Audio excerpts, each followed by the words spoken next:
Bonjour, nous sommes aujourd'hui le 25 février 2021. Toujours aidés par des flux importants, les marchés émergents continuent de monter en février et performent en ligne avec les marchés développés. La hausse est soutenue par des annonces de résultats satisfaisantes. Néanmoins, elle s'accompagne récemment d'une forte volatilité, notamment sur les bourses chinoises. Il semble que Pékin veuille à court terme calmer l'appétit des investisseurs nationaux. Dans cet environnement, comment se comportent les trois fonds Gemway? Nos trois fonds, tous labellisés ISR, continuent de monter sur ce mois.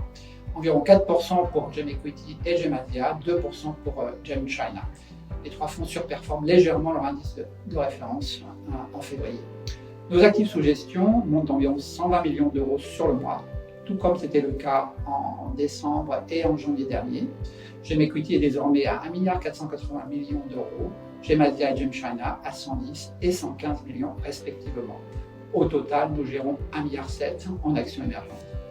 La remontée des taux d'intérêt US rend les marchés volatiles. Modifiez-vous votre politique d'investissement? La liquidité globale reste la première incertitude affectant les marchés cette année, avec des taux longs américains à 1,4% contre 1,1% en janvier. Les marchés s'interrogent sur la reprise économique mondiale et sur l'inflation. Cette repentification de la courbe des taux se traduit par un réajustement entre valeurs de croissance et valeurs cycliques, qui est malheureusement défavorable aux premières à court terme.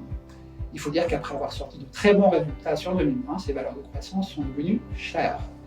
Nous assistons donc à une prise de profit passagère qui va nous redonner des marges de manœuvre à moyen terme. En termes d'allocation, la Chine est-elle de nouveau à privilégier en 2021? Alors à court terme, la Chine reste le moteur économique du monde. Sa croissance va être forte au premier semestre 2021 et les entreprises affichent de très belles croissances de résultats. Mais là aussi, les titres sont devenus chers. Au vu des volumes, les investisseurs domestiques se sont enthousiasmés pour la bourse avant le nouvel an chinois. Face à cette embellie quasiment excessive, Pékin a signalé une politique monétaire plus restrictive, d'où les prises de profit récentes.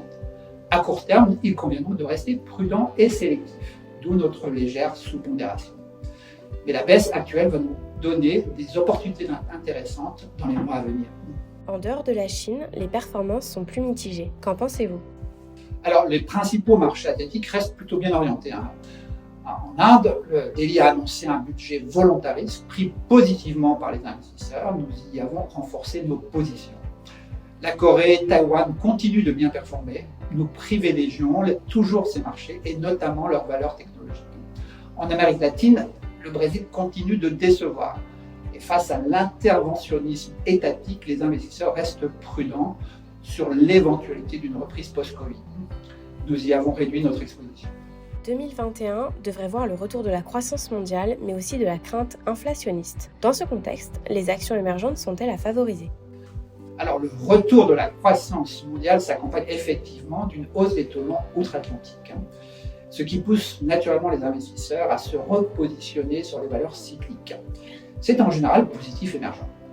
Pour profiter de cette tendance, nous nous sommes bien positionnés sur les valeurs de semi-conducteurs, qui représentent aujourd'hui 25% de Gem Equity.